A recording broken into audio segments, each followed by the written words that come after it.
My own sister texted me, "Don't bother showing up to the wedding. It's not your day.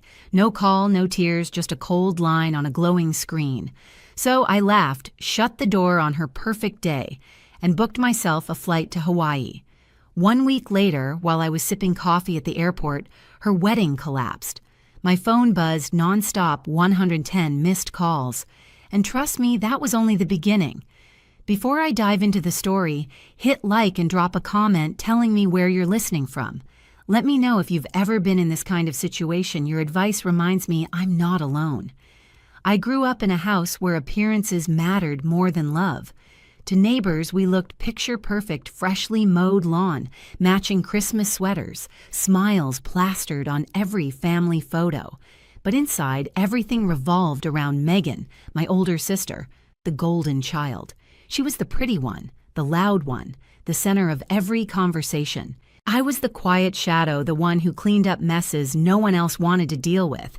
Even as kids, the roles were clear. Megan got the spotlight, I got the chores.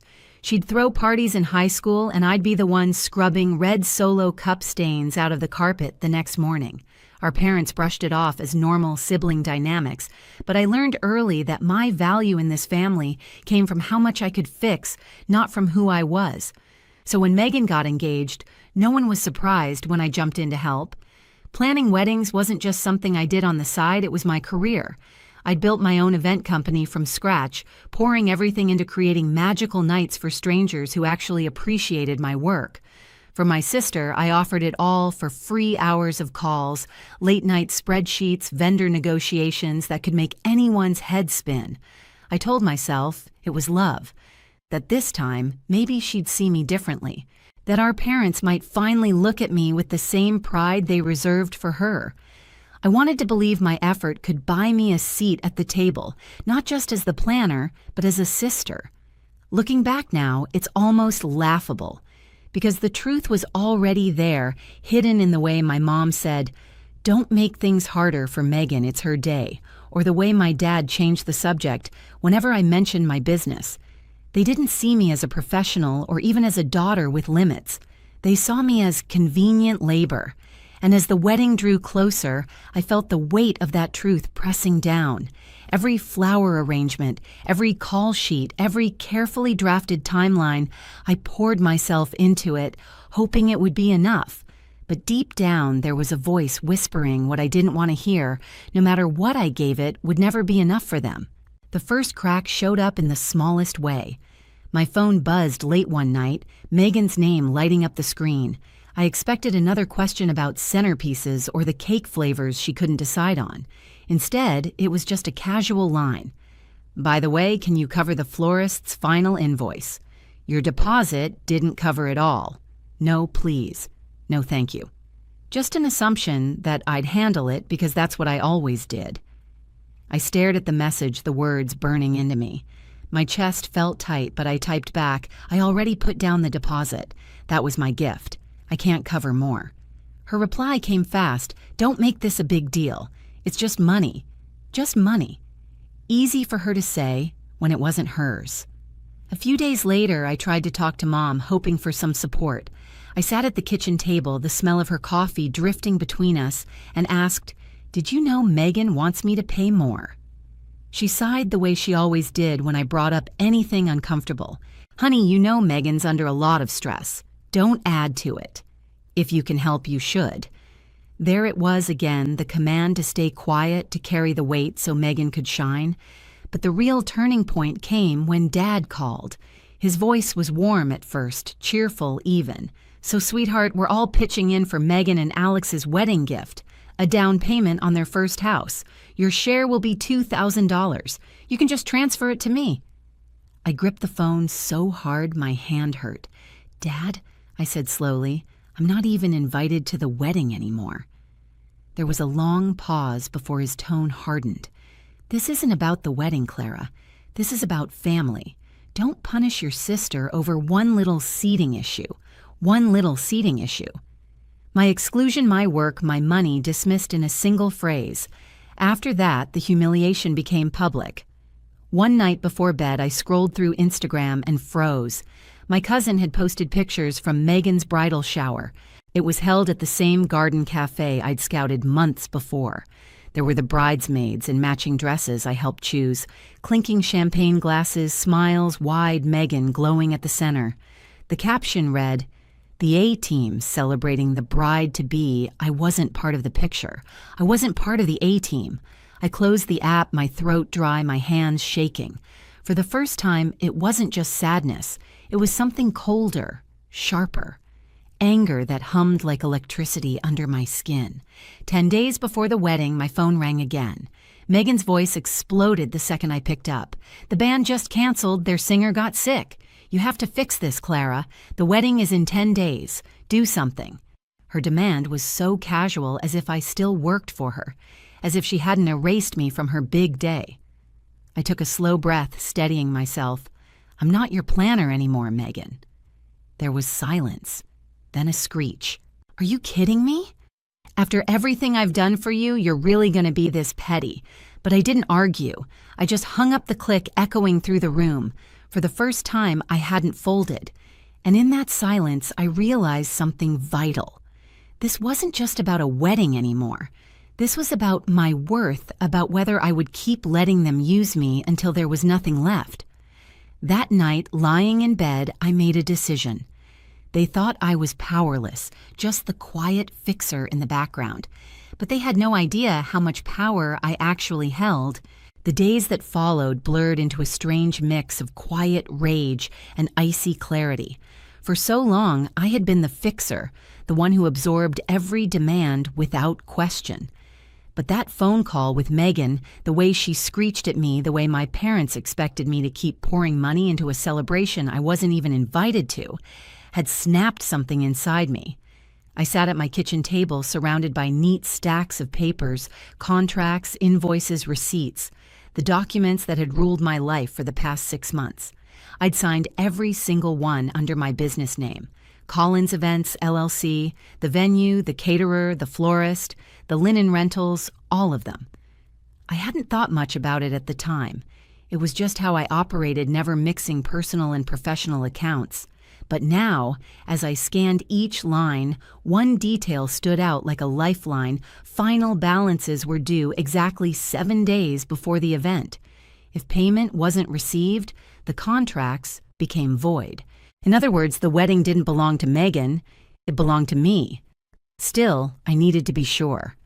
I called Sarah, my friend and lawyer, the one who had helped me draft these contracts years ago when I was just starting out. We met at a small coffee shop downtown. The place smelled like espresso and cinnamon, the air humming with low conversations and clinking cups. I slid the folder across the table, my hands trembling, despite the cool expression I tried to maintain. Sarah flipped through the contracts with her usual no-nonsense calm. After a few minutes, she looked up at me, eyes steady. "Ava, you're the client of record. Legally, they answer to you.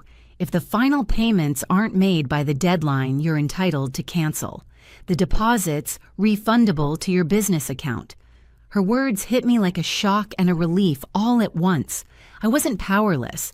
I wasn't just the sister they could discard. I was the one holding all the strings. "Is it petty if I use that?" I whispered. Sarah shook her head. "It's not petty. It's business. They treated your professional work like a doormat. You have every right to pull it out from under them." That night, I sat alone in my apartment, the glow of my laptop illuminating the room. My cursor blinked on the screen, taunting me, daring me to take the step. I drafted 4 emails, one for each vendor. The words were polite, professional, free of anger. As the client on record for the event scheduled, August 30th, I am writing to inform you that I will not be remitting the final payment as stipulated in our contract.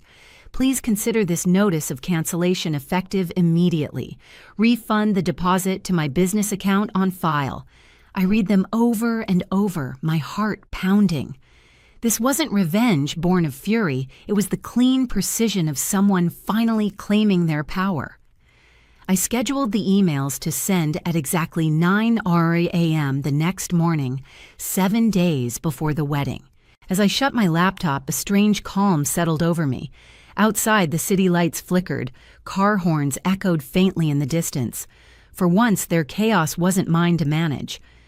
The next morning, I woke to the quiet hum of my phone alarm. I poured myself coffee, sat by the window, and waited. At 9:00 a.m. sharp, the emails went out. No fireworks, no dramatic music, just a series of polite digital goodbyes traveling through cyberspace. For a few hours, there was silence. I imagined vendors opening their inboxes, reading my words, making calls. And then just after noon, the phone on Megan's end must have started ringing. One by one, the dominoes would fall. I sipped my coffee, steady and calm. For the first time, I wasn't waiting for their approval. I was waiting for the sound of everything they took for granted crashing down. It started with a call from the venue manager. His name, Harrison, lit up on Megan's phone at noon, just as she was picking out nail colors with her bridesmaids. I wasn't there, of course, but I could imagine it clearly. The way she laughed at first, thinking it was a mistake. The way her smile faltered when he said in his crisp, professional tone, "I'm sorry, Ms. Collins. We received a cancellation notice from Collins Events. Your booking has been released." Within the hour, the caterer called, then the florist, then the linen company, each one delivering the same polite, devastating message: no payment, no wedding. My own phone finally lit up, buzzing across the kitchen counter until I picked it up. Megan's name flashed, and I let it ring twice before answering. I set it to speaker and leaned back in my chair, calm, as the storm raged on the other end. "What the hell did you do?" Megan's voice cracked into a shrill scream. I could hear chaos in the background, my mother shouting, my father's booming voice echoing through what must have been the living room. The venue just canceled. The caterer, too. "They all said you pulled the plug." I took a slow sip of my coffee before speaking. "I didn't do anything. I just chose not to make the final payments. You told me I had no place at your wedding, Megan, so I removed myself and my business from it. You ruined my wedding to get back at me." She screeched, her voice raw with panic. "No," I said evenly. "You ruined your own wedding when you decided I wasn't worth a seat at the table. You can't erase me, use me, and still expect my work to stand behind you." There was a beat of silence before my mother's voice cut in sharp and furious. "Ava, how dare you? This is your sister's big day. You need to fix this right now." "I can't," I replied. My tone was calm, almost gentle, which only seemed to make them angrier. "The contracts are already void. The deposits have been refunded to my business account. It's done. You'll give that money back." My father roared, his voice so loud I had to hold the phone away from my ear. "No," I said. "That money was never a gift. It was business. And I'm done letting you treat me like free labor." For the first time, there was no scrambling, no apology from me. Just the sound of my words landing like stones in the silence that followed. On the other end of the line, I could hear Megan breaking down her sobs, jagged, furious, desperate. "You don't understand what you've done. Guests are flying in. Alex's family is already here, and yet somehow there was no room for me." I cut in. My voice sharpened for the first time. "Do you hear yourself? You erased me and still expected me to carry you." The sobs turned to venom. "You're pathetic. You've always been jealous. You'll die alone with your spreadsheets and your contracts, and no one will ever love you the way we love Megan." That one stung, I won't lie. But I forced myself to stay steady. "Maybe so," I said softly, "but at least I'll never beg scraps of love from people who only know how to take." The line went dead silent. Not a scream, not a sob, just nothing. And in that pause, I knew they finally understood this wasn't a tantrum. This wasn't a phase. This was the end of me being their doormat. I ended the call myself, pressing the red button with a hand that no longer trembled. The next few days were a blur of panicked voicemails, angry texts, even threats. At one point, my father showed up at my apartment building, pounding on the lobby door, demanding I come down and fix the family disaster.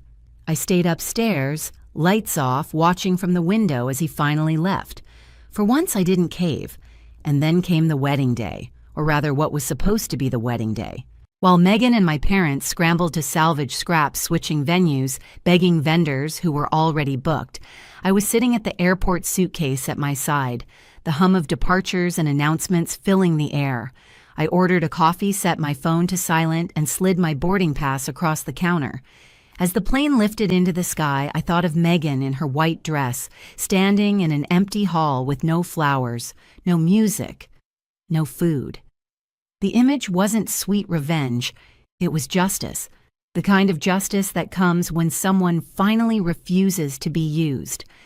By the time my phone buzzed again, 40 new messages, 70 more missed calls, I was already soaring over the Pacific, watching the sunlight glitter on the water. And for the first time in years, the chaos wasn't mine to fix. The strangest thing about walking away was how light it felt. I thought I'd carry guilt or maybe regret, but all I felt was space, like I could finally breathe without their weight pressing down on my chest. News trickled back in pieces. A cousin messaged me with disbelief Megan's wedding had been reduced to a chaotic backyard scramble, plastic tablecloths from Walmart pizza delivery instead of a plated dinner. Half the guests left early. Photos were conspicuously absent from social media, except for one grainy shot where Megan's eyes looked more furious than joyful. My parents tried one last time to reel me back in. A long email arrived full of guilt trips families should stick together. You embarrassed us. You ruined Megan's big day. I read it once, then deleted it. For once, I didn't feel the need to respond. Meanwhile, the refunded deposit sat safely in my business account, proof that all my work hadn't been wasted, it had simply been reclaimed. With that money, I invested back into my company. I booked new clients, ones who valued me, who thanked me, who paid me without question. But the best part wasn't the business, it was my own peace. I walked along the beach in Hawaii at sunrise, the sand cool under my feet, the ocean stretching endless and calm. For the first time in years, I wasn't planning around someone else's demands. I was just living. I thought about my grandmother, the one family member who had ever truly seen me. She used to tell me, "Your worth isn't in what you give away. It's in what you hold on to." Standing there with the waves lapping at my ankles, I finally understood what she meant. They had lost me completely, and I hadn't lost a thing. Family can wound you in ways strangers never could. They know exactly where to cut deepest, and for years I let those cuts bleed while pretending everything was fine. But sometimes the bravest thing you can do isn't fixing the mess, it's walking away from it. I didn't destroy my sister's wedding, I simply stopped holding it up. And in doing so, I realized something I should have known all along: my value was never measured by their approval. It was mine to define. If you've ever stood up to family who tried to erase you, or if you've had to protect your own peace at the cost of belonging, know this: you are not alone. Share your story in the comments. I'll be reading them. And don't forget to subscribe, because the next story might just remind you of your own strength.